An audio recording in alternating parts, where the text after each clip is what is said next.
الحمدللہ رب العالمین والعاقبۃ للمتقین والصلاة والسلام علی سید الانبیاء والمرسلین محمد وعلی آلہ واصحابہ اجمعین اما بعد فاعوذ باللہ من الشیطان الرجیم بسم اللہ الرحمن الرحیم والذاریات ذروا فالحاملات وقرا فالجاریات یسرا فالمقسمات امرا انما توعدون لصادق وان الدین لواقع والسماء ذات الحبک انکم لفی قول مختلف یؤفک عنہ من افک قتل الخراسون الذین هم فی غمرۃ ساہون یسألون ایان یوم الدین یوم هم علی النار یفتنون ذوقوا فتنتکم ھذا الذی کنتم بہ تستعجلون صدق اللہ مولانا العظیم وبلغنا رسولہ النبی الکریم الامین ونحن علی ذلک لمن الشاہدین والشاکرین والحمد للہ رب العالمین مولاي صل وسلم دائما ابدا علی حبیبک خیر الخلق کلہم هو الحبیب الذی ترجى شفاعته لكل هول من الأهوال مقتحم فإن من جودك الدنيا وضرتها ومن علومك علم اللوح والقلم فاق النبيين في خلق وفي خلق ولم يضانوه في علم ولا كرم دامت دعته النصارى في نبيهم واحكم بما شئت مدحا فيه واحتكم فمبلغ العلم فيه أنه بشر وأنه خير خلق الله كلهم جاءت لدعوته الأشجار ساجدة تمشي إليه على ساق بلا قدم يا رب بالمصطفى بلغ مقاصدنا واغفر لنا ما مضى يا واسع الكرم فاغفر لشاهدها واغفر لقارئها سألتك الخير یا ذا الجود والکرم مولاي صل وسلم دائما ابدا علی حبیبک خیر الخلق کلہم معززین حاضرین و سامعین کرام، جمعۃ المبارک کے اس ہفتہ وار درس میں آج ہم نے سورۃ ذاریات جو جس کا نمبر ہے ترتیب کے لحاظ سے 50 صورتیں جو ہیں وہ ترتیب کے لحاظ سے ترتیب قرآنی کے لحاظ سے ختم ہو چکی ہیں، اور 51 سورت جو ذاریات ہے اس کا آج انشاءاللہ درس ہوگا، اور پہلی 14 آیات کریمہ کا درس ہوگا انشاءاللہ العزیز۔ اس سورۃ کریمہ کی 60 آیات ہیں، چھوٹی چھوٹی آیات 60، اور صرف 3 رکوع ہیں، اور یہ مکی صورت ہے، اور مکی صورتوں میں آپ کو پتہ ہے کہ وہی جو مضمون شروع سے مکی صورتوں کا ہے، توحید باری تعالیٰ، رسالت کا ذکر اور اس کے ثبوت، نبوت، رسالت اور قیامت کا، کہ وہ لوگ اللہ تعالیٰ کے ساتھ شرک کیا کرتے تھے، مورتیاں بناتے تھے، اس لیے توحید کا ذکر بھی ہوگا، اور رسول اللہ صلی اللہ علیہ وسلم کے انبیاء کی رسالت کو نہیں مانتے تھے تو رسولوں کا ذکر بھی ہوگا، رسالت کا بھی، اور قیامت کے دن کے بھی، بعث و نشر کے، اور مرنے کے بعد اٹھنے کے، قیامت کی جزا و سزا کے، جنت و دوزخ کے وہ منکر تھے، تو اس لیے اس کا ذکر بھی ہوگا۔ اور ہر صورت میں اللہ تعالیٰ جل شانہ مختلف دلائل اور انداز کے ساتھ اس کو بیان فرماتا ہے۔ پچھلی صورت کاف کا آپ نے سنا، اس سے پہلی صورتوں کا سنا جو بھی مکی صورتیں ہیں، ان کے دلائل رب تعالیٰ نے جو ہے انسان کو اس کی سمجھ کے مطابق جس کو وہ اچھی طرح سمجھ سکتا تھا اس سے ثابت فرمایا اپنی توحید کو، اپنے محبوب کی رسالت اور انبیاء کی رسالت و نبوت کو، اور قیامت کی بعث و نشر اور قیامت کی جو ہے قیامت کی کو دلائل کے ساتھ جو انسان کے سمجھ میں آنے والے ہیں۔ آج اس دفعہ دیکھو سورہ زاریات ہے، اس میں بھی دلائل ہیں قیامت کے، رب تعالیٰ کی توحید کی رسالت کے، لیکن انداز یہاں اور مختلف ہے۔ اللہ تعالیٰ جل شانہ نے ان 14 آیات میں 5 قسمیں یاد فرمائی ہیں، 5 قسمیں یاد فرمائی ہیں۔ ہاں جی، والذاریات ذرواً، ہواؤں کی قسمیں یاد فرمائی، ہوا کی، اور ہوا جو ہے یہ ایک بڑی طاقتور مخلوق ہے جس کی قسم رب تعالیٰ نے یاد فرمائی ہے۔ تو 3 جو ہیں، پہلی وہ ہوا کی کس قسمیں ہیں، اور اس کے بعد ایک مقسمات میں فرشتوں کی قسم ہے، اور والسماء اس کے بعد آسمانوں کی قسم ہے۔ تو فرمایا والذاریات ذرواً، زاریات جو ہے یہ ذرو کہتے ہیں ہوا کو، وہ ہوا جو مٹی کو اڑاتی ہے جس کو آپ آندھی بولتے ہیں، اور اس ہوا کو زاریات بولتے ہیں۔ تو رب تعالیٰ نے فرمایا ان ہواؤں کی قسم جو مٹی کو بکھیرتی ہیں اور مٹی کو اڑا کر لے جانے والی ہیں، ان ہواؤں کی قسم۔ فالحاملات وقراً، اور ان ہواؤں کی قسم جو بادلوں کو اڑائے پھرتی ہیں، اور بادل جو ہے وہ وزنی ہوتے ہیں، جس کے اندر پانی ہوتا ہے بارش کا، تو ان وزنی بادلوں کو اٹھا کر جو اٹھانے والی ہوائیں ہیں، ان ہواؤں کی قسم۔ فالجاریات یسراً، اور جو نرم چلنے والی کشتیاں ہیں سمندروں اور دریاؤں میں، ان کشتیوں کی قسم۔ فالمقسمات امراً، اور ان فرشتوں کی قسم جو رب تعالیٰ کے حکم سے رزق اور تقسیم لوگوں میں، مخلوق میں بانٹتے ہیں، ان میں رزق کی تقسیم کرتے ہیں، پانی کی تقسیم کرتے ہیں، اولاد کی تقسیم کرتے ہیں، اللہ تعالیٰ کی نعمتوں کی تقسیم کرتے ہیں، ان فرشتوں کی قسم۔ یہ قسمیں یاد فرما کے آگے کیا فرمایا؟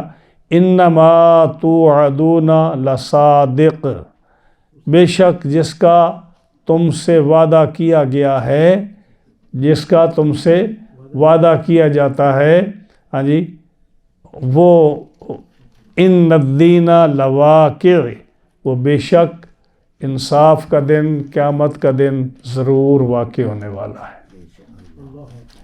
تو اب اس سے پہلے جہاں بھی رب تعالیٰ نے دلائل کے ساتھ قیامت اور توحید کا ذکر کیا، ہواؤں کا ذکر پہلے اس طرح سے کبھی نہیں آیا۔ یہ جو ہے نا، اس صورت کو ہواؤں کے ذکر کے ساتھ ذکر کیا۔ اب جو ہے پہلی بات تو یہ ہے کہ رب تعالیٰ اتنی عظیم ذات ہے، تو اس کو قسمیں کھانے کی کیا ضرورت ہے؟ قسمیں کھانے کی کیا ضرورت ہے؟ جس آدمی نے اللہ پر ایمان لانا ہے، وہ بغیر قسم کے بھی اللہ پر ایمان لاتا ہے۔ اگر رب تعالیٰ قسم نہ یاد فرمائے تو جو حکم فرما دے، تو جس نے ایمان لانا ہے، جس کی قسمت میں اس نے ایمان لکھا ہے، اس نے ایمان لانا ہے، قسم کھانے کی ضرورت نہیں۔ اور جس نے ایمان نہیں لانا، اس کو جتنی مرضی قسمیں قرآن میں یا حدیث میں آ جائیں، اس نے اس پر ایمان نہیں لانا۔ تو رب تعالیٰ نے قسمیں کیوں یاد فرمائی؟ یہ اس کی کیا وجہ ہے؟ تو اس کے علماء نے بڑے جواب دیے اس کے۔ ایک تو انہوں نے یہ کہا کہ قرآن مجید جو ہے یہ نازل ہوا ہے لغت قریش پر، جی قرآن مجید جو ہے یہ کسی اور لغت پر، کسی اور لینگویج میں، کسی اور زبان میں، کسی اور قانون کے مطابق نازل نہیں ہوا۔ یہ قرآن مجید پورا کا پورا عرب زبان میں، اور عرب میں بھی خاص کر جو لغت قریش ہے اس میں نازل ہوا ہے۔ تو اللہ تعالیٰ جل شانہ نے لغت قریش اور ان کے طور طریقوں کا اس طرح سے خیال رکھا ہے کہ بالکل من کل الوجوہ جو ہے یہ ان کی لغت کے مطابق ہو جائے۔ تو عرب کے اندر جو عربی لوگ تھے ان کے اندر بہت ساری خرابیاں بھی تھیں، لیکن ان کے اندر کچھ اچھائیاں بھی تھیں۔ ہاں جی، ان کفار کے اندر جیسے خرابیاں تھیں، اچھائیاں بھی تھیں۔ ان اچھائیوں میں سے ایک اچھائی یہ تھی کہ وہ جب کوئی بات کوئی کرتا نا تو اس میں جھوٹ کو وہ بڑا برا سمجھتے تھے، جھوٹ کو وہ صحیح نہیں سمجھتے تھے اور جھوٹ کے بڑے مخالف تھے۔ ویسے بھی یہ قانون ہے کہ الکاذب نقص فی الادیان کلہا، کہ جو جھوٹ ہے یہ سارے دینوں میں آدم علیہ السلام سے لے کر رسول اللہ صلی اللہ علیہ وسلم کی شریعت تک جھوٹ ہر شریعت میں یہ عیب سمجھا گیا ہے۔ تو کافر لوگ جو تھے وہ بے شک کافر تھے، چیزوں کو نہیں مانتے تھے، لیکن جھوٹ سے وہ بڑی نفرت کرتے تھے۔ اس میں آپ کو ایک واقعہ یاد ہوگا کہ ابو سفیان جب تجارت کے لیے بیت المقدس میں ٹھہرا ہوا تھا اور بادشاہ روم ہرقل جو تھا، شاہ روم قیصر، وہ وزٹ کے لیے وہ آیا ہوا تھا یروشلم میں، وہاں بیت المقدس میں آیا ہوا تھا، وہاں عبادت کے لیے یا جو بھی اس کا مقصد تھا اس کے لیے آیا ہوا تھا۔ اور ادھر سے نبی کریم صلی اللہ علیہ وسلم نے اپنے صحابی کو، جو غالباً میرا خیال ہے کہ حضرت دہیہ کلبی تھی شاید، ان کو خط دے کر بھیجا قیصر کی طرف دعوت نامہ کہ تم اسلام قبول کرو۔ جب حضرت دہیہ نے وہ دعوت نامہ قیصر کو دیا تو اس نے دیکھا کہ جس میں یہ تھا کہ میں اللہ کا رسول ہوں، تمہیں دعوت اسلام دیتا ہوں کہ تم اسلام قبول کرو۔ تو اس نے آپ کے خط کا احترام کیا، اس کو پڑھا، اور پڑھنے کے بعد پوچھا کہ یہاں کوئی عرب تاجر ہے جس سے میں گفتگو کرنا چاہوں؟ تو انہوں نے کہا جی، معلوم کرنے پر بتایا کہ ابو سفیان ہے۔ اور ابو سفیان تو آپ کو معلوم ہے کہ حضور کا کتنا بڑا دشمن تھا، یعنی جتنے جنگیں ہوئی ہیں بدر سے لے کر خندق تک اور جتنی بھی ہیں سب میں یہ نمبر 1 مخالف تھا، اور فوجوں کو لانے والا، اسلام کو مٹانے والا، آپ کو تکلیف دینے والا، آپ کو ہر مقام پر آپ سے اختلاف رکھنے والا یہ ابو سفیان تھا، اور بڑا مشہور آدمی تھا پورے جو ہے اس علاقے میں اور پورے قبائل میں، اس کی بڑی آوبھگت تھی اور لوگ اس کو جانتے تھے۔ تو اس کو بلایا گیا۔ جب اس کو بلایا تو اس نے اس سے پوچھا، اس نے حضور صلی اللہ علیہ وسلم کے بارے میں۔ اب یہ جو بھی وہ پوچھتا یہ آگے سے جواب دیتا، لیکن جب جو ہے وہ آپ خود کہتا ہے، بخاری کی حدیث ہے کہ وہ کہتا ہے کہ میں نے سوچا کہ بڑا اچھا موقع ہے کہ میں کہیں نہ کہیں رسول اللہ صلی اللہ علیہ وسلم کی کمزوری اور خامی بیان کروں، لیکن میں ڈرتا تھا کہ کہیں میرا جھوٹ پکڑا نہ جائے۔ صرف اس بات سے ڈرتا تھا کہ کہیں میں جھوٹا ثابت نہ ہو جاؤں، یعنی کافر ہو کر بھی، اتنے دشمن ہونے کے باوجود، مسلمان نہ ہونے کے باوجود، وہ جھوٹ سے اتنا متنفر تھا، جھوٹ کو اتنا برا سمجھتا تھا کہ اس نے رسول اللہ صلی اللہ علیہ وسلم کے خلاف کوئی جھوٹ بولنے کی کوشش نہیں کی، اس لیے کہ کہیں میں جھوٹا ثابت نہ ہو جاؤں۔ تو عرب کا، جو میرا کہنے کا مقصد ہے، عرب کے لوگ جو تھے وہ جھوٹ کو بڑا برا سمجھتے تھے، اور جو پھر اس کے ساتھ ساتھ جب کوئی آدمی قسم کھا کر کوئی بات کرتا تو ان کا یہ یقین تھا کہ جو آدمی قسم کھاتا ہے وہ کبھی جھوٹ نہیں بول سکتا. جو قسم کھاتا ہے وہ بات کبھی جھوٹی نہیں ہو سکتی، وہ آدمی جھوٹ نہیں بول سکتا. اور جو ہے اس کی بڑی ویلیو ہوتی تھی اس بات کی جس میں قسم ہوتی. اسی لیے آپ عربوں میں اکثر دیکھتے ہیں کہ بات پر واللہ تاللہ واللہ تاللہ باللہ، یعنی وہ حروف قسمیہ جو ہیں ان کو ذکر کرتے ہیں اللہ کی بات پر، اللہ کی قسم یہ بات ہوئی ہے. حالانکہ ان کا ہمیں لگتا ہے کہ یار یہ بات پر قسم کیوں کھاتے ہیں، لیکن یہ ان کی عادت ہے کہ وہ قسم بار بار، یعنی یہ بات ایسی تھی کہ قسم کھانے کے بعد وہ یقین کرتے تھے کہ یہ آدمی کبھی جھوٹ نہیں بول سکتا. قسم کھا کر جو جھوٹ بولتا ہے وہ تباہ و برباد ہو جاتا ہے. تو اس لیے اللہ تعالیٰ نے چونکہ قرآن مجید نازل فرمایا لغت قریش پر، تو جو قریش کی یا کفار کی عادت تھی عرب کی کہ وہ بار بار قسمیں کھاتے تھے چیزوں کی اور اس کو اپنی بات کو اس سے پکا کرتے تھے، اللہ تعالیٰ نے بھی وہی انداز اپنایا کہ جس سے ان کی بات ان کو پکی لگے اور ان کی لغت اور ان کے جو ہے رواج کے مطابق ذکر فرمایا. اس لیے رب تعالیٰ نے قسمیں یاد فرمائی. اب جو ہے دوسری بات یہ کہ جو وہ قسم اٹھاتے تھے نا تو وہ اس چیز کی اٹھاتے تھے جس کے اندر بڑی عظمت ہو، تعظیم ہو، وہ چیز اونچی ہو، اس کی رسپیکٹ ہوتی ہو. جیسے سورج ہے، اب سورج ایک بڑی عظیم مخلوق ہے اللہ کی، تو یہ اس کی قسم اٹھاتے تھے. چاند ہے، بڑی مخلوق ہے، اس کی قسم اٹھاتے تھے. آسمان ہے، یہ بڑی مخلوق ہے، اس کی قسم اٹھاتے تھے. تو رذیل اور کمزور چیزوں کی نہیں، اور جو پاکیزہ اور اچھی چیزیں ہیں ان کی قسمیں یاد کرتے تھے. تو اللہ تعالیٰ نے بھی پورے قرآن مجید میں اپنے نام کی صرف 7 جگہ پر قسم یاد فرمائی ہے. ہاں جی، اپنے نام کی صرف 7 مقام پر اپنے نام کی قسم یاد فرمائی ہے، لیکن مخلوق کی قسم بے شمار جگہ پر فرمائی ہے. والتین ہے، ہاں جی، والتین فگ کی قسم، والزیتون اولیو کی قسم، وطور سینین طور کی قسم، ہاں جی، والبلد فی والزیتون والتین والزیتون طور سین وہذا البلد الامین، اس مقدس مکہ مکرمہ شہر کی قسم. ہاں جی، فلا اقسم بہذا البلد مکہ شہر کی قسم.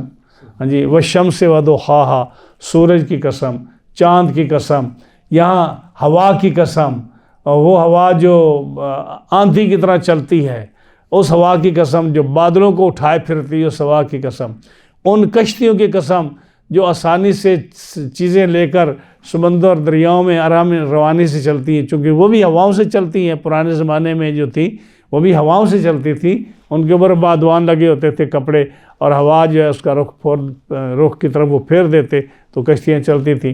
ہاں جی، تو اس کی قسم، یہ تو ساری اللہ کی مخلوق ہے. فالمقسمات امرا، اور جو ان فرشتوں کی قسم جو فرشتے جو ہے جو عرش کو یا کرسی کو اٹھائے ہوئے ہیں، ان فرشتوں کی قسم جن کو بولتے ہیں، ان فرشتوں کا نام بھی ہے حاملین عرش کے علاوہ اور ایک لفظ ہے ان کے لیے.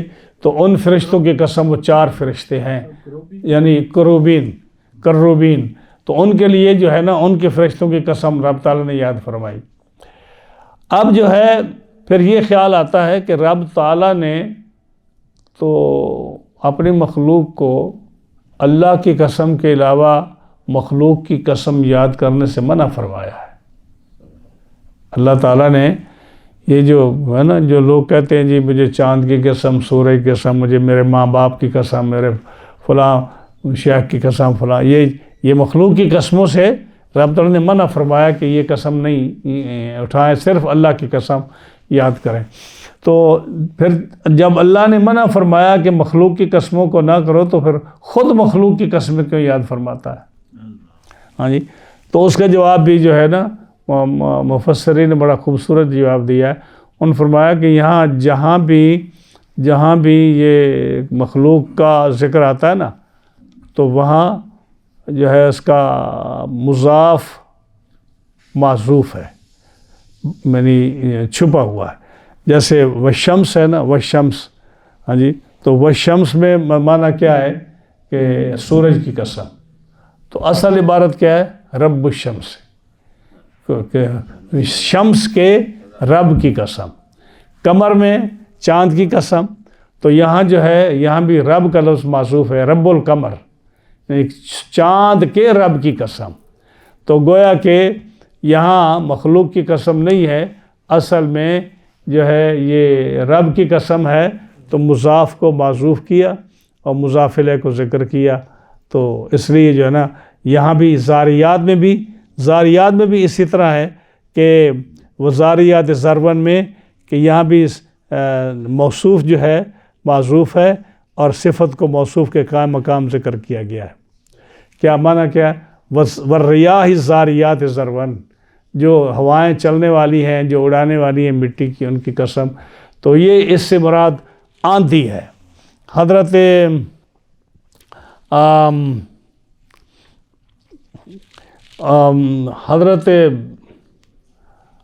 علی رضی اللہ تعالیٰ عنہ سے اور اسی طرح دیگر بعض صحابہ سے بھی جو ہے اسی کا روایت ہے، جیسے حضرت علی رضی اللہ تعالیٰ عنہ کوفہ کے منبر پر آپ تشریف فرما تھے، تو آپ نے فرمایا، اے لوگو، تم مجھ سے قرآن مجید کی کسی آیت کے بارے میں پوچھو گے تو میں تمہیں اس کا جواب دے سکتا ہوں، یا رسول اللہ صلی اللہ علیہ وسلم کی کسی سنت کے بارے میں تم مجھ سے پوچھو گے تو میں آپ کو اس کا جواب بھی دے سکتا ہوں۔ تو تب ایک شخص جو ہے وہ کھڑا ہو گیا اور اس نے کہا کہ حضرت آپ مجھے یہ بتائیے کہ یہ زاریات کیا ہے؟ زاریات کیا ہے؟ تو آپ نے فرمایا یہ آندھی ہے، یعنی مختصر یہ ترجمہ کیا نا کہ وہ ہوائیں جو مٹی کو اڑائے پھرتی ہیں۔ ایک تو یہ لمبی عبارت ہے نا، تو اگر آندھی کہہ دو تو اس کا مفہوم کیا ہے کہ آندھی ہوتی وہ ہے، وہ تیز ہوا جو مٹی کو اڑا کر کہیں سے کہیں لے جاتی ہے۔ تو آپ نے فرمایا زاریات سے مراد کیا ہے؟ آندھی ہے۔ اب اس نے پوچھا کہ حاملات کیا ہے؟ آپ نے فرمایا بادل۔ ہاں جی، حاملات یعنی وہ بادل جس کے اندر پانی ہو اور ہوائیں اس بادل کو ادھر سے ادھر لیے پھرتی ہوں، تو بادلوں کو اٹھانے والی ہوائیں ہیں۔ آپ نے فرمایا اس کا معنی، لمبی تفسیر نہیں فرمایا، اس کا معنی بادل ہے۔ پھر اس نے پوچھا کہ جاریات کیا ہے؟ تو آپ نے فرمایا کشتیاں، یہ کشتیاں بھی ہوا سے چلتی ہیں۔ پھر اس نے پوچھا مقسمات کیا ہے؟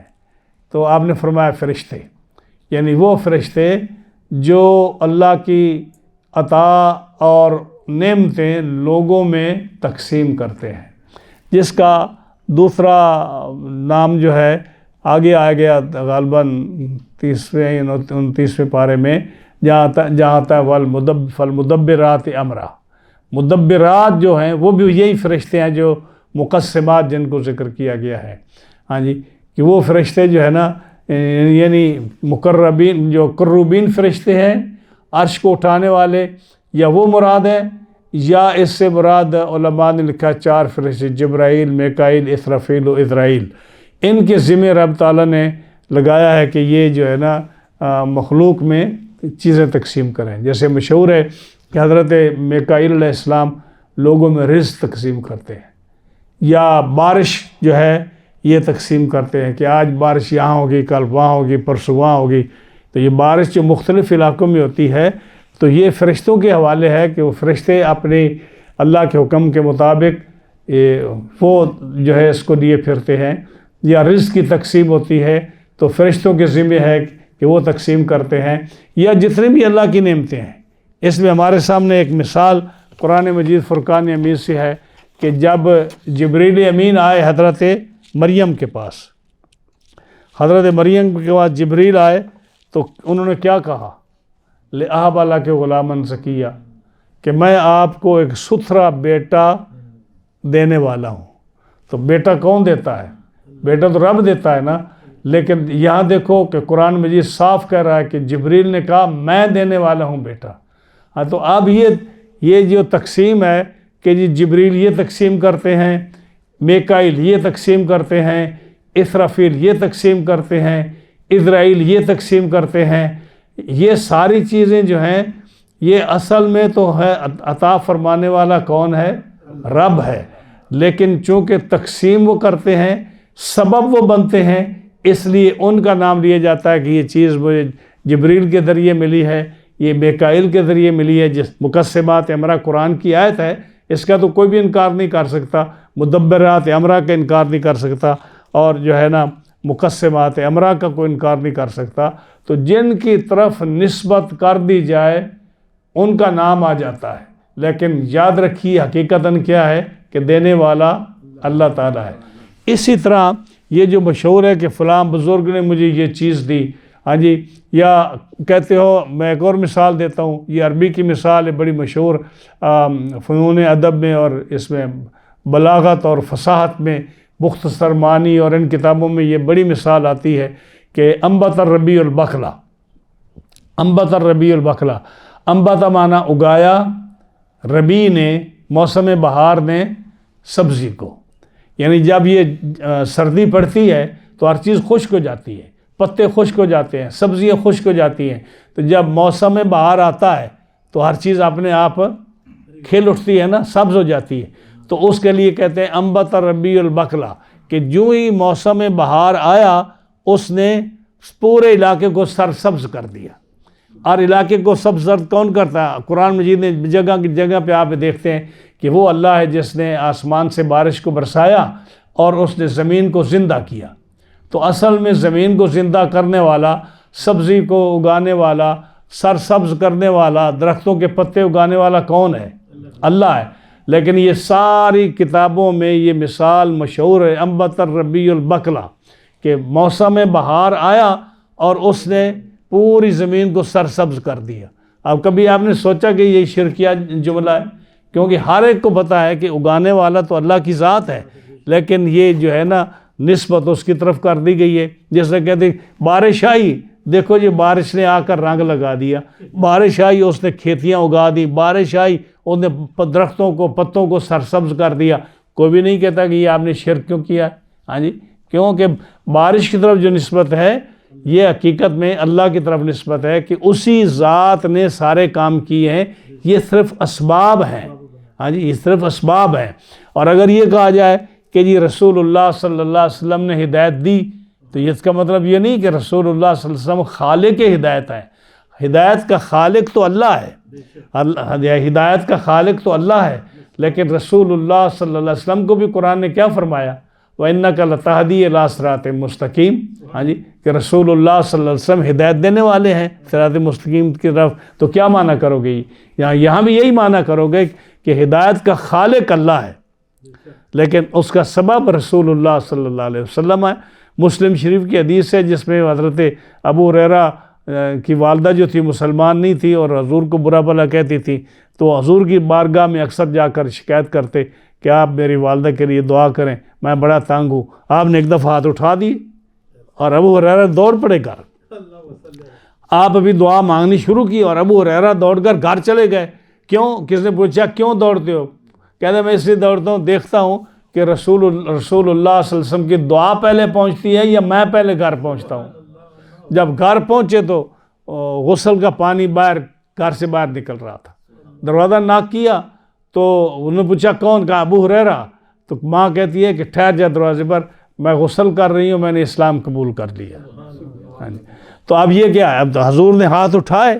ہاں جی، تو آپ نے یہ دعا کی نا، اللہم اہد ام ابی ہریرہ، اے اللہ ابو ہریرہ کی ماں کو ہدایت دے. تو اتنے سال ہو گئے، پہلے تو ہدایت نہیں ملی، لیکن حضور کے ہاتھ اٹھانے سے اللہ نے ہدایت عطا فرمائی.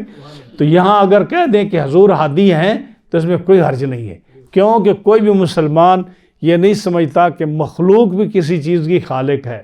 مخلوق کسی چیز کی خالق نہیں، خالق اللہ ہے، وہی پیدا فرماتا ہے. ہدایت کو بھی، ہر چیز کو بھی، گمراہی کو بھی وہی پیدا فرماتا ہے. لیکن اس کی نسبت جو ہے اگر کسی کی طرف مجازن کر دی جائے تو اس میں کوئی حرج نہیں ہے. تو یہاں فرمایا کہ یہ ہوائیں ہیں. اب یہ ہوا کتنی پاورفل ہے کہ ہوا جو اڑاتی ہے. امام علامہ بیضاوی نے اس کو اور رنگ میں پیش کیا ہے، انہوں نے فلسفانہ رنگ میں اس کو بیان کیا ہے.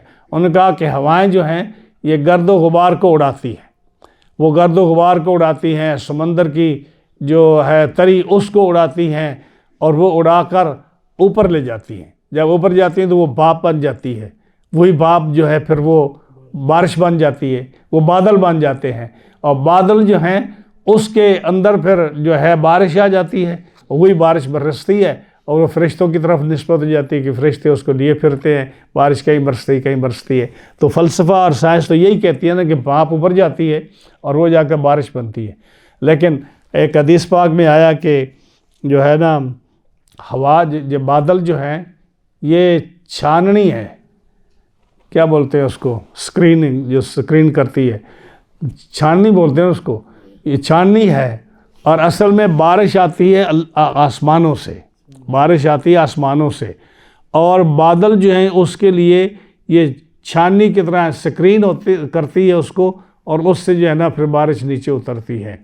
اور اگر یہ بادل نہ ہوں تو یہ بارش کا ایک قطرہ بھی جو ہے نا زمین پر نہ گرے، اور اگر گرے تو اس کے اندر کسی قسم کی خیر نہ ہو۔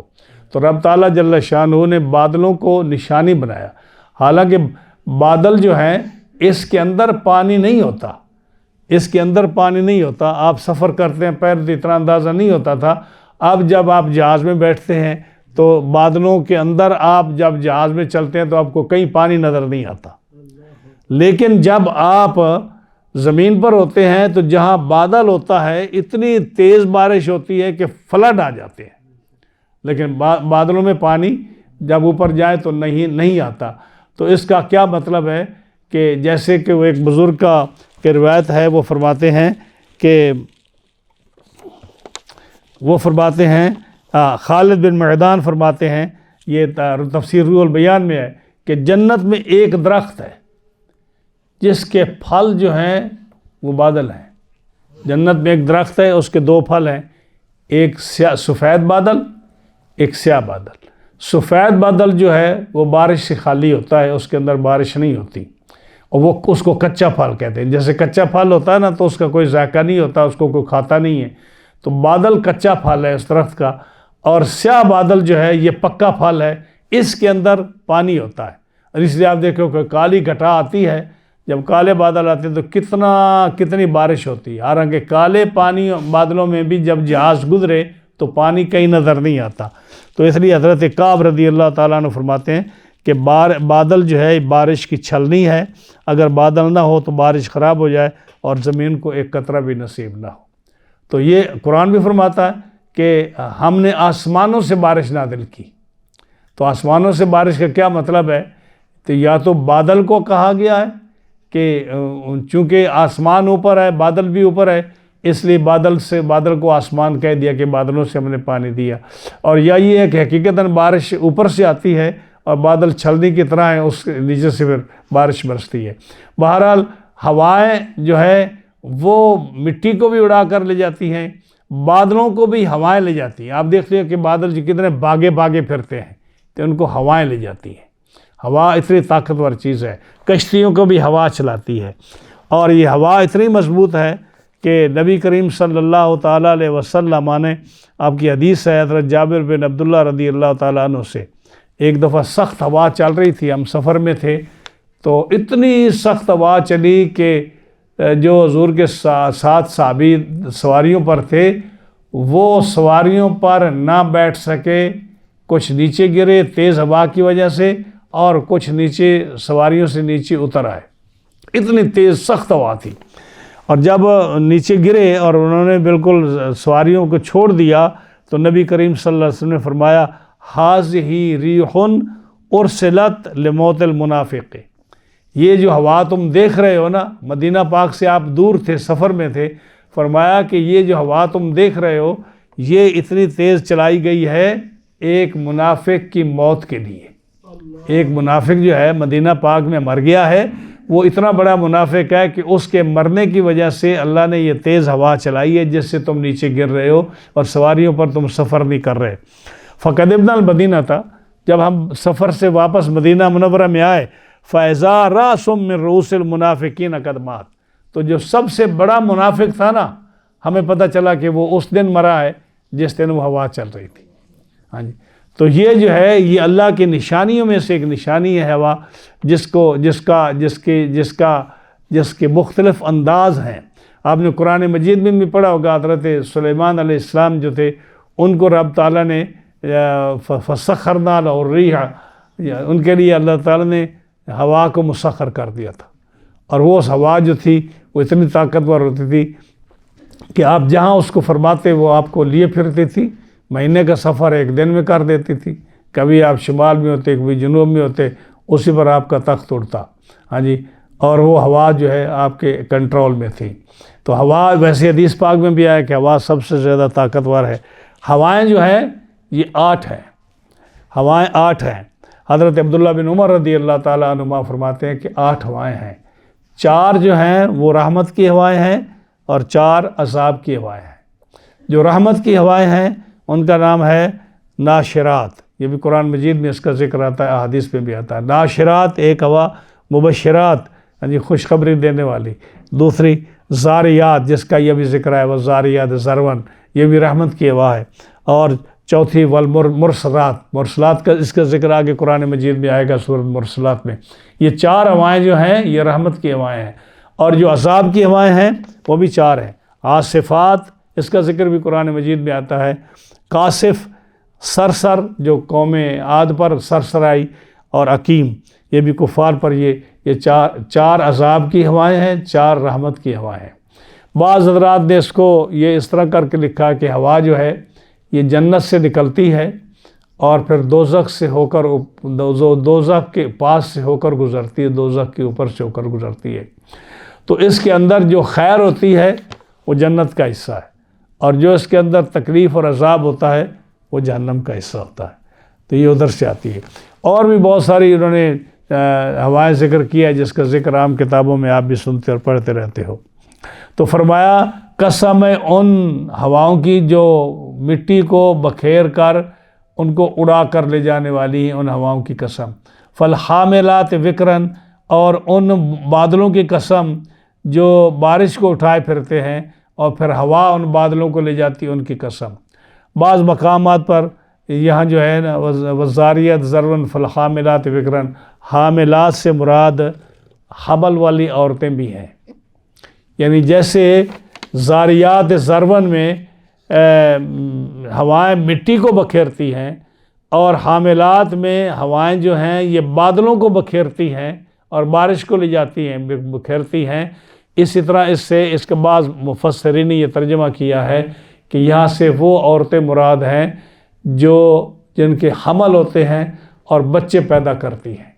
اس لیے نبی کریم صلی اللہ تعالیٰ علیہ وسلم نے ارشاد فرمایا کہ وہ عورت جو سیاہ رنگ والی ہو اور بچے زیادہ پیدا کرے، وہ اس عورت سے بہتر ہے جس کا رنگ سفید ہو، خوبصورت ہو، لیکن وہ بانجھ ہو، کیونکہ نبی کریم صلی اللہ علیہ وسلم نے فرمایا نا کہ میری بچے اکثرو یعنی اولاد اکثر پیدا کرو، کیونکہ میں قیامت کے دن اپنی امت پر فخر کروں گا کہ میری امت باقی امتوں سے زیادہ ہے۔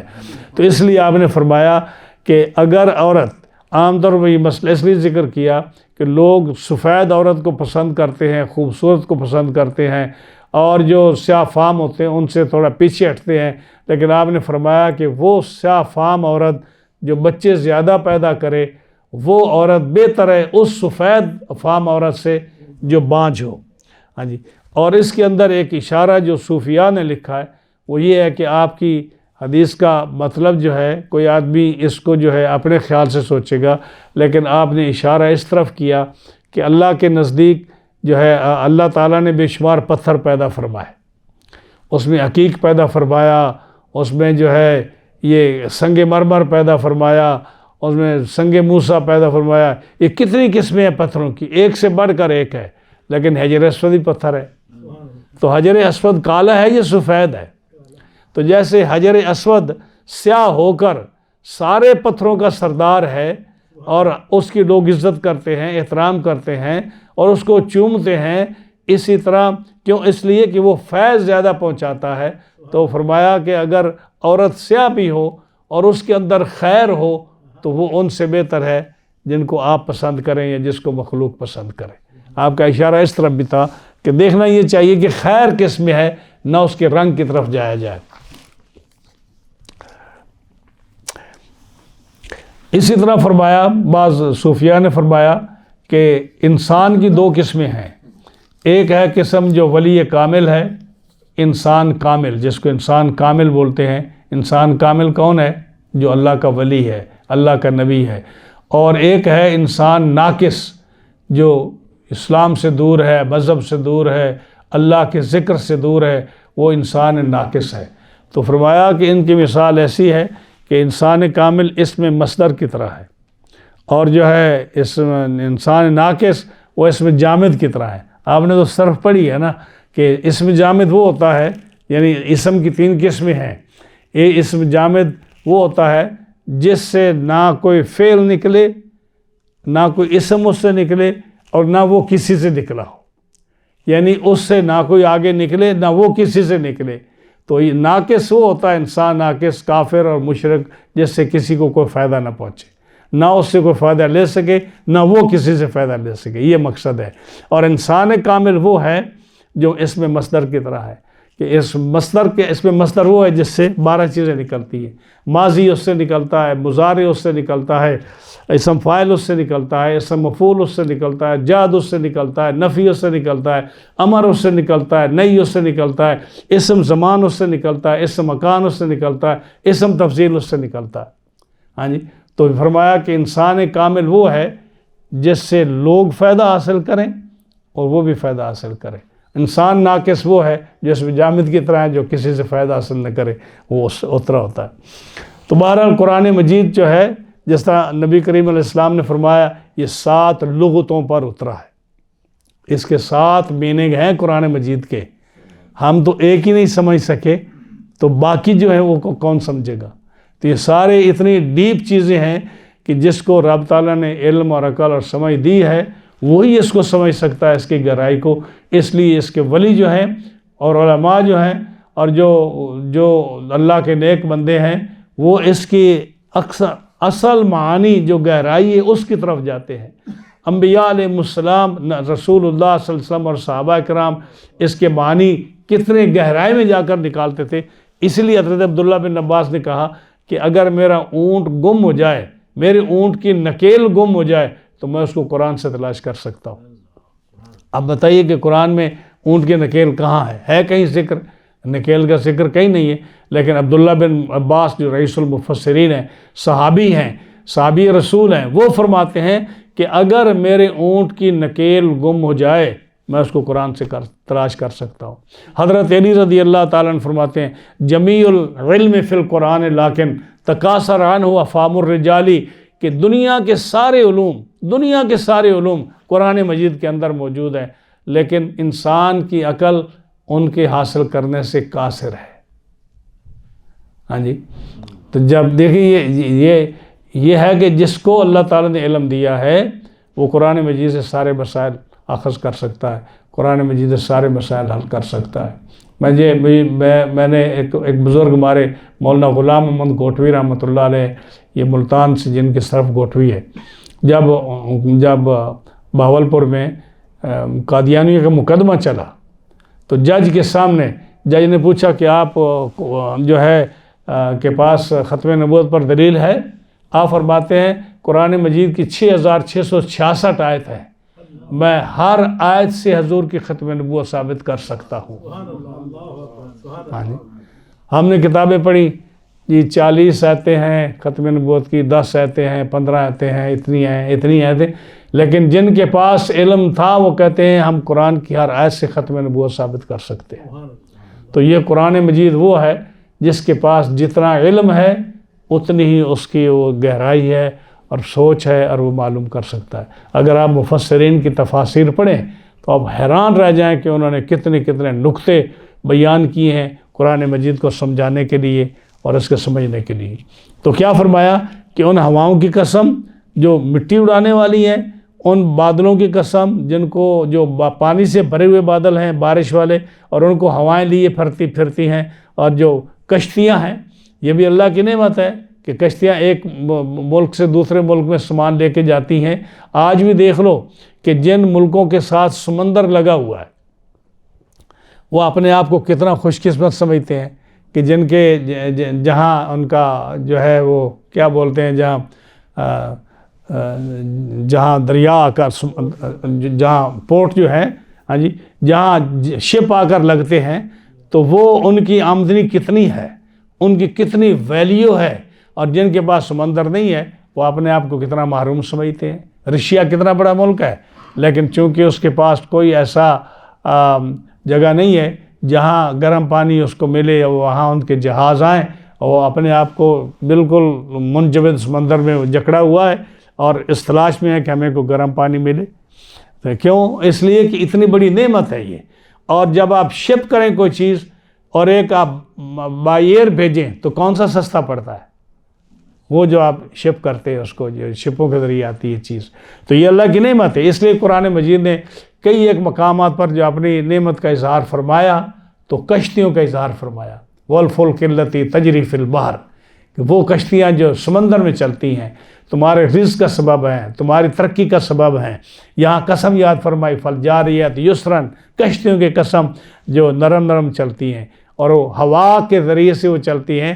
یہ بات یہ جو ابھی تو انجن وغیرہ یہ اب آئے, لیکن اس سے پہلے اتنے ہزاروں سال جو کشتیاں چلتی تھیں تو ہوا چلاتی تھی ان کو. اسی قسم یا رب تعالیٰ یاد فرما رہا ہے. اور پھر آگے فرمایا کہ ان کی قسم جو فرشتوں کی جو تقسیم کرتے ہیں چیزوں کو, رزق کو تقسیم کرتے ہیں. انما توعدون لصادق وان الدین, اصل یہ مقصد یہ ہے کہ تمہیں قیامت کا وعدہ کیا گیا تھا نا کہ قیامت آئے گی, جزا سزا ہوگی, اور تمہارا جو ہے یہ تم سے پوچھا جائے گا, تمہارے اعمال کی جانچ پڑتال ہوگی.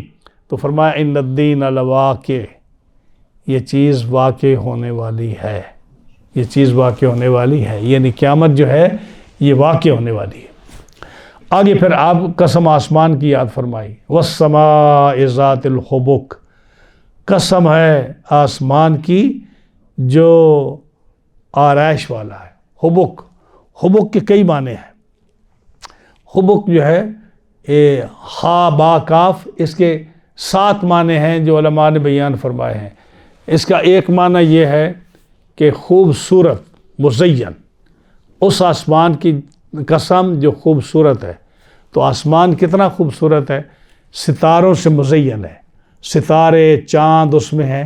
آپ رات کو دیکھیں تو آسمان کتنا خوبصورت لگتا ہے, دن کو دیکھیں تو اس کے اندر کسی قسم کا ٹیڑھا پن نہیں ہے, کسی قسم کی کجی نہیں ہے, وہ خوبصورت لگتا ہے. ہاں جی, ایسے صفائی کے طور پر بنایا گیا کہ آپ کو کسی قسم کا عیب آسمان میں نظر نہیں آتا. تو حبک کا ایک معنی کیا ہے کہ جس کے اندر خوبصورتی ہو, چمک ہو, مزین ہو. یعنی دوسرا اس کا معنی یہ ہے, مزین معنی اس لیے کیا گیا, اس کی مثال دی ہے مفسرین نے کہ جس طرح چادر ہوتی ہے نا, سفید چادر, اور اس کے مقابلے میں وہ چادر جس کے اندر داریاں بنی ہوتی ہیں, داری دار چادر ہوتی ہے, ہاں جی, جس کو آپ لنگی سمجھ لیں یا وہ چادر سمجھ لیں جس کے اندر داری ہے. رسول اللہ صلی اللہ علیہ وسلم کی جب چادر کا ذکر آتا ہے, یمنی چادر کا, تو آتا ہے نا کہ اس کے اندر سرخ داریاں تھیں. جب آپ نے پہنی تو ایسا لگتا تھا کہ آپ سورج چاند سے زیادہ خوبصورت ہیں, وہ چمک رہا تھا.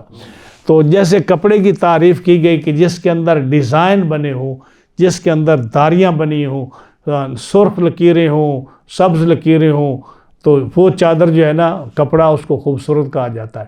جیسے اس کپڑے کو خوبصورت کہا گیا حبک, اسی طرح آسمان کو حبک کہا گیا کہ اس کے اندر چاند اور سورج ہیں چمکنے والے.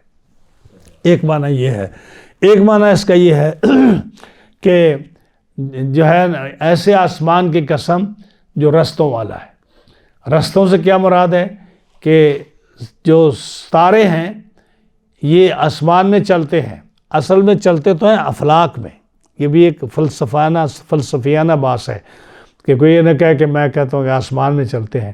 آسمان, ستارے, سورج, چاند یہ افلاک میں چلتے ہیں, اور افلاک جو ہے یہ آسمانوں کے نیچے ہے, آسمان کے اندر نہیں ہے. تو اصل یہ ہے, لیکن اکثر جو لفظ آتا ہے قرآن و حدیث میں وہ یہ آتا ہے کہ آسمانوں میں چلتے ہیں.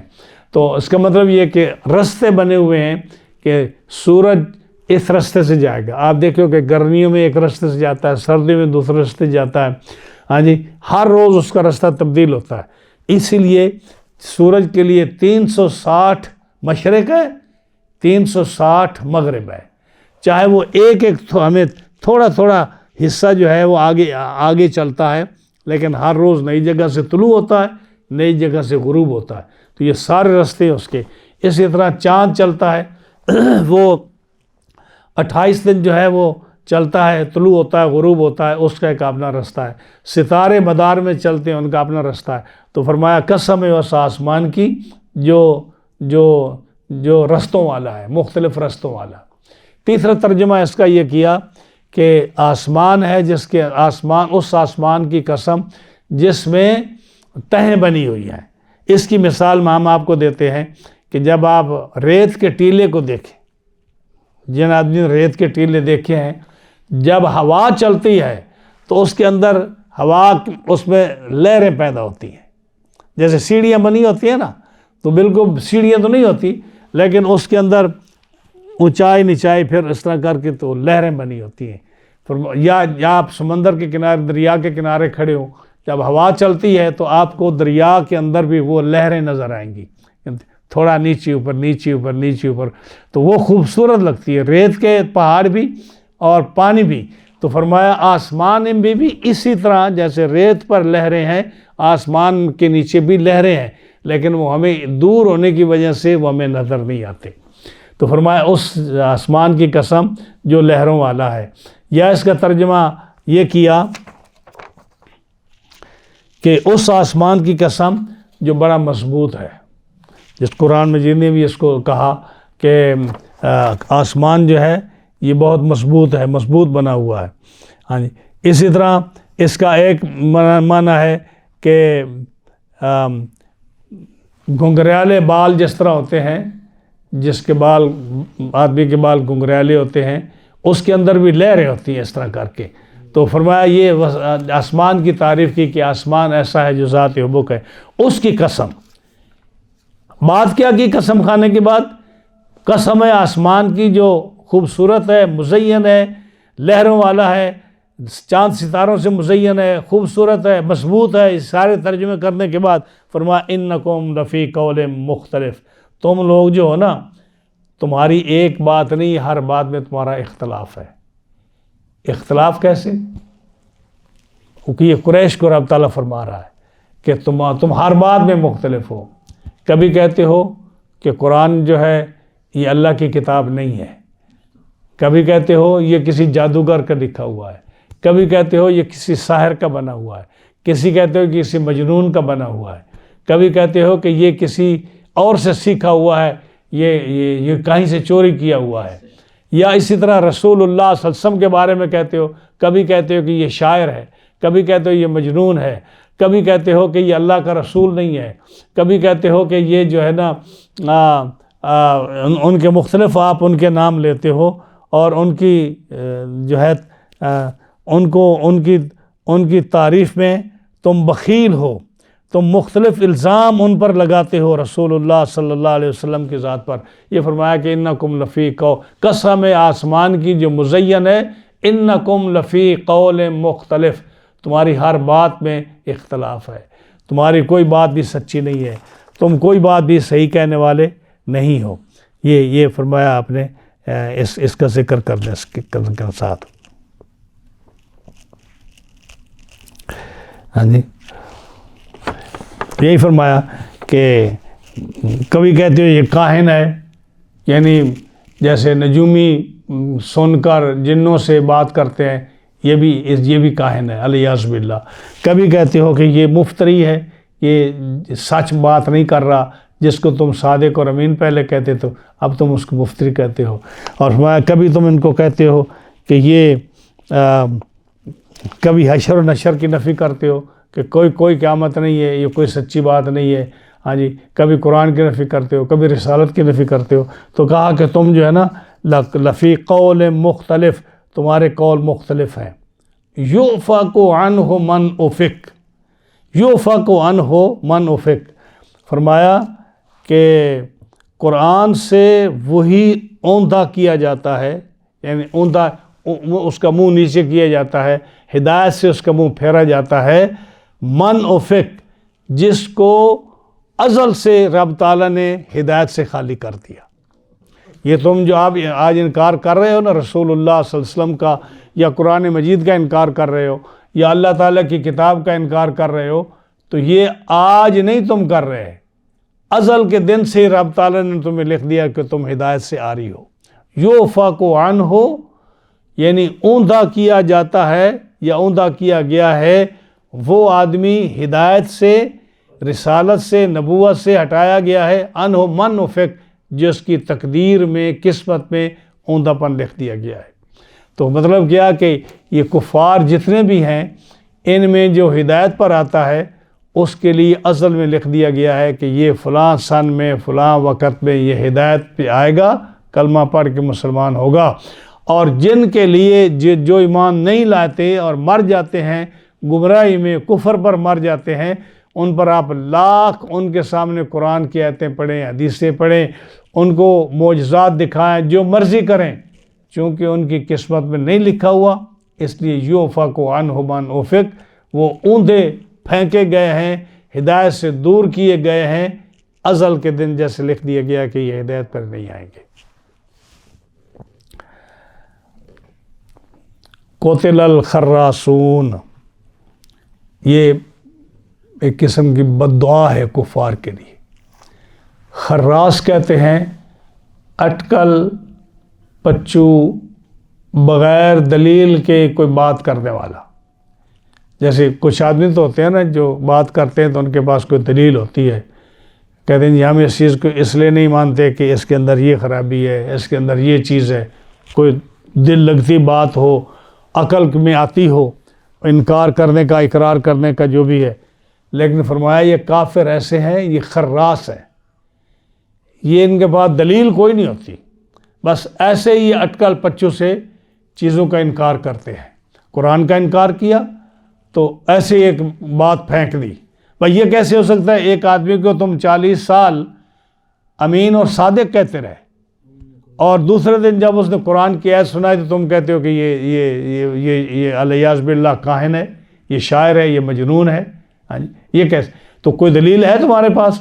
فرمایا قتل الخراسون، قتل ہلاک کر دیا گیا خراس، جو اٹکل پچوں سے یہ کافر جو ہے نا، یہ انکار کرتے ہیں نا بغیر دلیل کے، اور ایسے اٹکل سے اور بغیر تجربے کے، قتلا، ان کے لیے بد دعا ہے کہ یہ ہلاک کر دیے گئے ہیں، کیونکہ اللہ کی بات کو نہیں مانتے، رسول اللہ صلی اللہ علیہ وسلم کی بات کو نہیں مانتے، اس لیے یہ قتل کر دیے گئے ہیں۔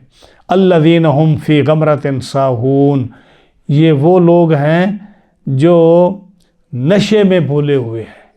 جیسے آدمی نشے میں ہوتا ہے نا تو اس کو کسی بات کا پتہ نہیں چلتا کہ وہ صحیح کہہ رہا ہے یا غلط کہہ رہا ہے، تو یہ بھی اٹکل پچوں میں بغیر دلائل کے ایسے نشے میں ہیں کہ جو منہ میں آتا ہے وہ بکتے رہتے ہیں، ان کو نہیں پتا کہ ہم اللہ کی گستاخی کر رہے ہیں، رسول اللہ صلی اللہ علیہ وسلم کی گستاخی کر رہے ہیں، ہم قیامت کا انکار کر رہے ہیں، قرآن کا انکار کر رہے ہیں، نبیوں کا انکار کر رہے ہیں۔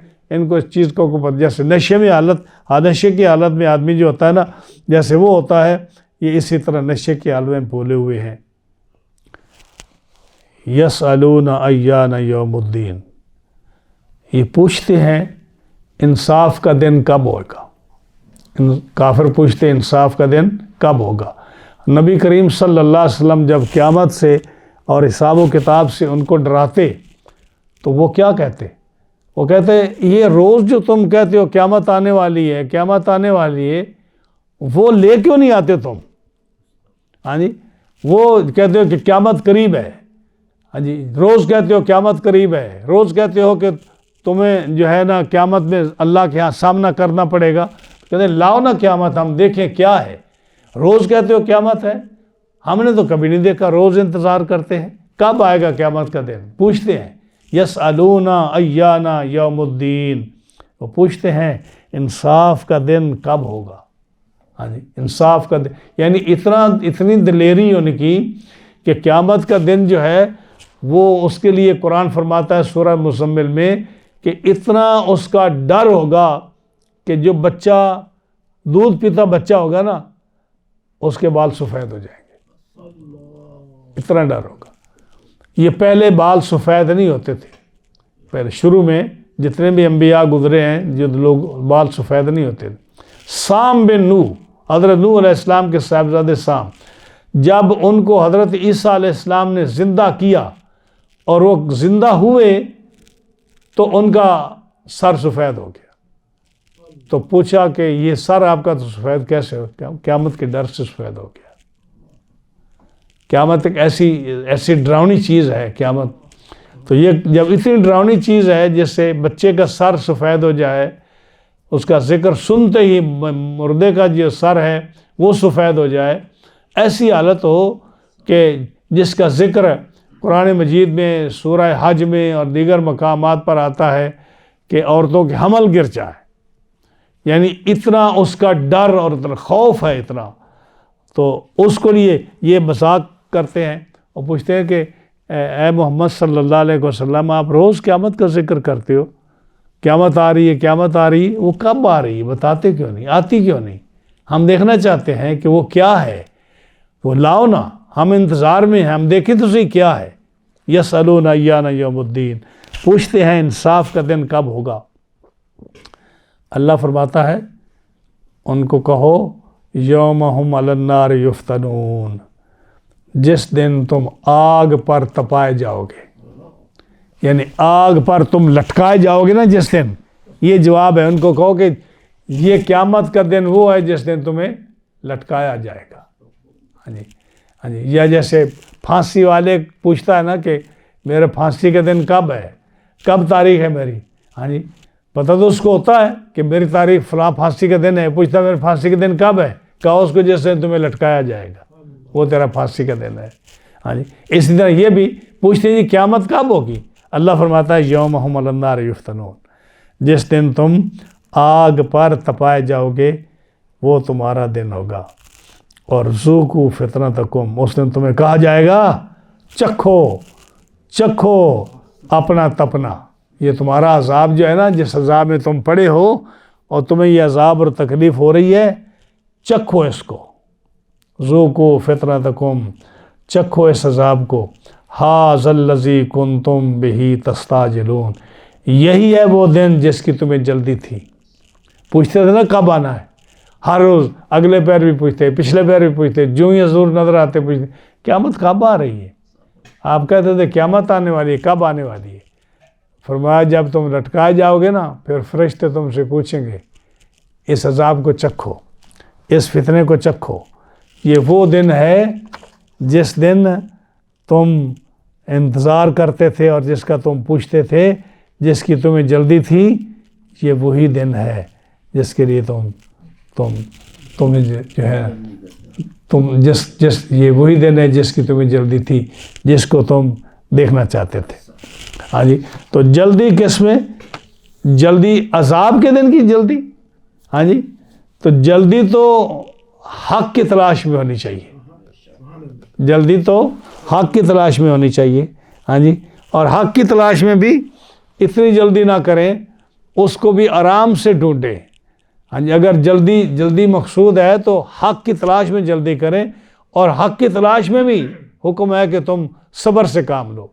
حضرت ابو الحسن شاذلی رحمۃ اللہ علیہ، ان کے سیرت میں آتا ہے کہ آپ ایک غار میں مراقبہ کر رہے تھے، اللہ کا ذکر اور عبادت کر رہے تھے، اور آپ کے ساتھ آپ کا ایک ساتھی بھی تھا، دونوں غار میں عبادت کر رہے تھے۔ اب چند دن تو انہوں نے عبادت کی اور اس کے بعد تھوڑی جلدی محسوس ہوئی نا ان کو کہ بھئی ہم اتنے دن ہو گئے ہیں، کوئی ذوق نہیں آ رہا عبادت میں، جس کی تلاش میں نکلے تھے وہ فوراً نظر نہ آیا، تو آپس میں کہنے لگے کہ کوئی رستہ کھلا نہیں ہے، راہیں بند ہیں، ابھی کوئی چیز نظر نہیں آئی، یعنی جس کی تلاش میں گئے تھے کہ روحانیت کے دروازے ابھی کھلے نہیں ہیں، آپس میں یہ کہا۔ تو پھر عبادت میں لگ گئے۔ تھوڑی دیر کے بعد ایک بہت بڑا آدمی جس کا بڑا اونچا لمبا قد تھا وہ غار میں داخل ہوا۔ اس کو دیکھ کر ڈر بھی گئے کہ یہ کون آدمی ہے اتنا اونچا لمبا. تو پوچھا کہ کیا حال ہے آپ کا, آپ کون ہیں؟ تو اس نے کہا ہمارا حال پوچھتے ہو؟ ہاں جی, ہمارا حال پوچھتے ہو, تمہاری تو بھی راہیں نہیں کھلی, تو تمہاری تو بھی راہیں نہیں کھلی, ہاں جی, تم ہمارا حال پوچھتے ہو. تو جب انہوں نے یہ کہا تو پھر اس نے یہ کہا کہ اللہ کی راہ میں راہ کھلنے پہ جلدی نہ سوچیں, جلدی نہ کریں. اللہ کی راہ میں آپ اطمینان سے عبادت کرتے رہیں, نماز پڑھتے رہیں, عبادت کرتے رہیں, ذکر اذکار کرتے رہیں, نوافل پڑھتے رہیں, وظائف کرتے رہیں. یہ نہ سوچیں کہ کب راہیں کھلیں گی. اگر آپ اطمینان کے ساتھ, تسلی کے ساتھ عبادت کرتے رہے تو ایک وقت آئے گا انشاءاللہ تمہارے لیے راستے کھل جائیں گے. اور اگر تم روز جو ہے آدھی عبادت کرو اور آدھے 2 نفل پڑھو, اس کے بعد دیکھو کہ راستہ کھلا یا نہیں کھلا, اس طرح راستے نہیں کھلتے. راستے کھلتے ہیں جب تم اطمینان کے ساتھ تم ہو, اور اطمینان کے ساتھ ہو. اور پھر کہا کہ تمہارا ہاتھ کسی بزرگ کے ہاتھ میں ہو. جیسے شیخ سعدی رحمۃ اللہ علیہ کہتے ہیں کہ مرید ایسے ہوتا ہے جیسے بچہ ہوتا ہے. بچہ ہوتا ہے نا, بچے کا طاقت کمزور ہوتی ہے, اس کا سوچ کمزور ہوتی ہے اس کی. یہ شیخ سعدی رحمۃ اللہ علیہ اپنی کتاب گلستہ بوستہ میں فرماتے ہیں کہ مرید ایسے ہوتا ہے جیسے بچہ ہوتا ہے. اس کے خیال کچے ہوتے ہیں, کمزور ہوتے ہیں, اس کی سمجھ کمزور ہوتی ہے, تجربہ نہیں ہوتا. اور جو اس کے والدین ہوتے ہیں وہ دیوار کی طرح مضبوط ہوتے ہیں, کیونکہ ان کو تجربہ ہوا ہے, ان کے ساتھ زندگی گزاری انہوں نے. تو مرید جو مرید ہے وہ بچوں کی طرح ہے, کمزور. اور جو شیخ ہوتا ہے وہ والدین کی طرح, دیوار کی طرح مضبوط ہوتا ہے. اس لیے جب شیخ جب مرید کو لے کر چلتا ہے, اور مرید جب اس کے پر اعتماد کر کے اس کے پیچھے چلتا رہتا ہے, تو ایک دن آتا ہے کہ مرید کامیاب ہو جاتا ہے. سمجھ آئی نا. تو اسی طرح حضرت سال بن عبداللہ تستری رحمۃ اللہ علیہ وہ اپنا ایک واقعہ لکھتے ہیں. آپ فرماتے ہیں کہ میرا ابتدائی زمانہ تھا. یہ بہت بڑے کامل بزرگ گزرے ہیں, بڑے ٹاپ کے بزرگ ہیں, بڑے ان کی کرامات ہیں, اور کئی بزرگوں کے یہ استاد اور شیخ ہیں. فرماتے ہیں کہ میرا ابتدائی زمانہ تھا جب میں ابھی تصوف سیکھ رہا تھا. میں ایک دن غسل کیا مسجد میں, اور مجھے شوق چڑھا کہ میں پہلی صف میں جمعے کے دن جا کے بیٹھوں. تو میں نے لوگوں کی گردنیں پھلانگ کر ان لوگوں کو چیرتا ہوا, ہاں جی, مسئلے کا پتہ نہیں تھا نا, نیا تھا میں, تو میں چیرتا ہوا میں پہلی صف میں جا کر بیٹھ گیا. جب میں صف میں بیٹھے جا کر, تو میں نے جب دائیں طرف دیکھا تو ایک نوجوان خوبصورت لباس اور اجنبی, بڑا خوبصورت, اور اس سے خوشبو اتنی آ رہی ہے کہ وہ اس دنیا کی خوشبو نہیں لگتی مجھے. تو میں اس کے پاس بیٹھ گیا. اس نے مجھ سے حال پوچھا, میں نے کہا الحمدللہ ٹھیک ہوں. میں نے اس سے پوچھا, اس کا ایک دوسرے کا حال پوچھنے کے بعد میں بیٹھ گیا. تھوڑی دیر بیٹھا ہوں, حالانکہ میں غسل کر کے گیا ہوں, وضو کر کے گیا ہوں گھر سے, اور میں جیسے بھی میں سمجھ نہیں تھی تو میں گردنیں پھلانگ کر پہلی صف میں جا کر بیٹھا. لیکن اس کو جب میں دیکھتا تو میں یہ نیا آدمی لگا کہ یہ نیا آدمی ہے. تھوڑی دیر گزری تو مجھے پیشاب نے تنگ کیا, اتنا سخت پیشاب آیا کہ میں نے کہا کہ میں اگر یہاں سے نہیں نکلوں گا تو کہیں مصلی ہی نہ خراب ہو جائے. مجھے اتنی تکلیف ہوئی, لیکن اب میں کروں کیا؟ میں ابھی لوگوں کو گردنہ پھلانگ کر آیا ہوں, میں کیسے نکلوں باہر؟ بیٹھ بھی نہیں سکتا, اٹھنے کے لیے بھی ہمت چاہیے. تو وہ جو بزرگ میرے ساتھ نوجوان بیٹھا تھا, اس نے مجھے دیکھا اور اپنی چادر اتار کر میرے اوپر ڈال دی. جب اس نے چادر ڈالی تو میں نے کیا دیکھا کہ میں ایک باغ میں ہوں. میں ایک باغ میں ہوں, اور باغ میں دیکھا کہ درخت ہیں پھلوں کے, آگے ایک بڑا خوبصورت مکان اور بنگلہ ہے. اس میں گیا, اس میں خوبصورت کمرے ہیں, باتھ روم ہے, اس کے اندر تولیہ لٹکا ہوا ہے, بڑی سلیقے سے چیزیں رکھی ہوئی ہیں، تو میں نے باتھ روم استعمال کیا، اپنی حاجت پوری کی، پھر میں نے وضو کیا، غسل کیا دوبارہ، چونکہ چیزیں اچھی لگ رہی تھیں۔ غسل کرنے کے بعد تولیے کو میں نے استعمال کیا، اور اس کے بعد جب میں فارغ ہوا تو مجھے آواز آئی باہر سے کہ وضو کر لیا ہے تو آ جائیں، وضو کر لیا ہے تو آ جائیں۔ تو میں جب اس باغ سے نکلا تو دیکھا کہ میں بالکل اسی صف پر بیٹھا ہوا ہوں، میں کہیں گیا نہیں، میں صف پر بیٹھا ہوا ہوں۔ اور جب میں دیکھا صف پر بیٹھا ہوں تو اس نے میرے اوپر سے چادر اتار لی۔ جب چادر اتاری تو نہ وہ باغ ہے میرے سامنے، نہ وہ کمرہ ہے، نہ وہ بنگلہ ہے، میں وہی مسجد ہے، اور میری جو ہے حاجت وہ بھی دور ہو چکی ہے، اور میں فریش ہوں جیسے میں نے غسل کیا ہے، سب وہ چیز مجھے نظر آ رہی ہے۔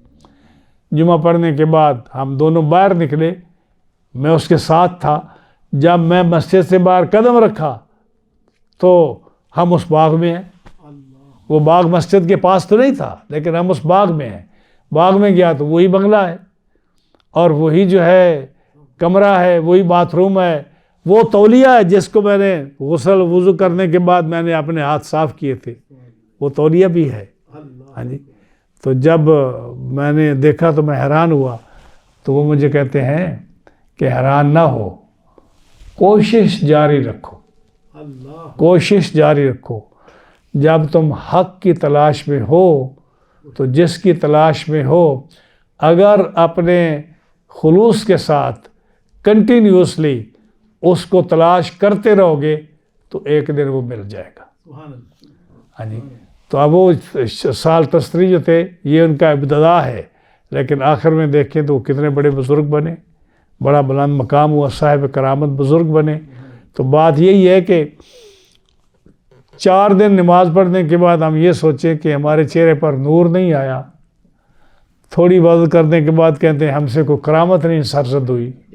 ہاں جی، ہم نے قدم اٹھایا تو ہم بصرہ نہیں پہنچے، ہم اپنے گھر نہیں پہنچے، ہمارے دعا مانگی ہم نے فلاں کے حق میں تو وہ قبول نہیں ہوئی۔